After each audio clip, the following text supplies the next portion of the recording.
है सब्सक्राइब कर दीजिएगा प्लीज जो नए होंगे। जोरे मन झूठे सुख की आशा, जोरे मन झूठे सुख की आशा। हरि पद भजो तजो सब ममता, छोड़ विषे अभिलाषा। हरि पद भजो तजो सब ममता, छोड़ विषे अभिलाषा।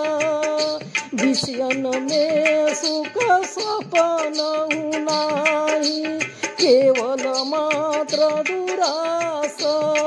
विषयन में सुख सपन नाही, केवल मात्र दुराशा। हरि पद भजो तजो सब ममता, छोड़ विषे अभिलाषा। विषयन में सुख सपन नाही, केवल मात्र दुराशा। तजोरे मन झूठे सुख की आशा, तजोरे मन झूठे सुख की आशा। कामिनी सुत पितु मातु बंधु जसु, कीर्ति सकल सुपाशा। कामिनी सुत पितु मातु बंधु जसु, कीर्ति सकल सुपाशा। छिन्म होत वियोग सबहन, ते कठिन काल जगनाशा। छिन्म होत वियोग सबहन, ते कठिन काल जगनाशा। कामिनी सुत पितु मातु बंधु जसु, कीर्ति सकल सुपाशा। छिन्म होत वियोग सबहन, ते कठिन काल जगनाशा। तजोरे मन झूठे सुख की आशा, तजोरे मन झूठे सुख की आशा। हरि पद भजो तजो सब ममता, छोड़ विषे अभिलाषा। हरि पद भजो तजो सब ममता, छोड़ विषे अभिलाषा।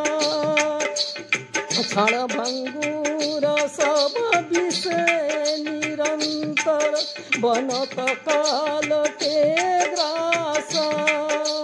क्षण भंगुर सब विषे निरंतर, बनत काल के ग्रासा।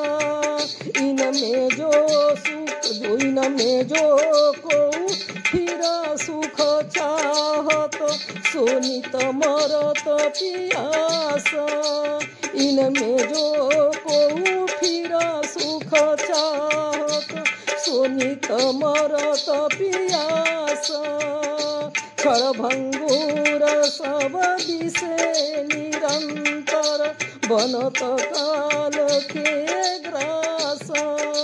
इनमें जो को फिर सुख चाहत, सोनित मरत पियासा।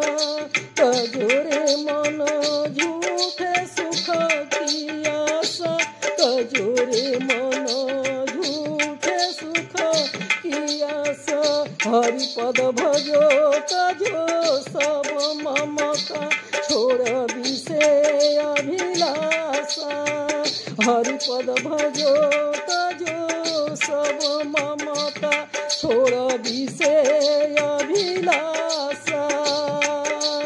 प्रभु पद पदम सदा अभिनाशी, सेवत परम हुलासा। प्रभु पद पदम सदा अभिनाशी, सेवत परम हुलासा। मिले परम सुख घटे न कबहु, जिनमें मन विश्वास।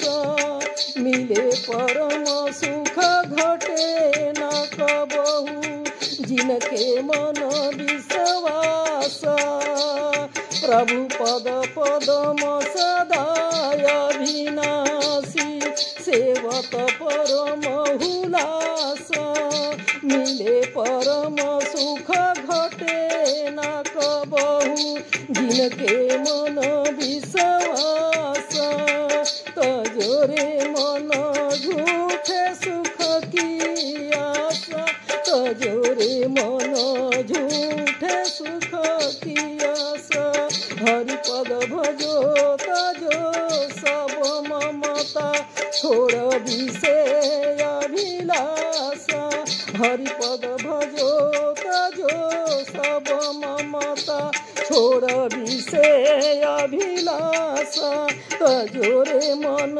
झूठे सुख की आशा तजोरे मन झूठे सुख की आशा।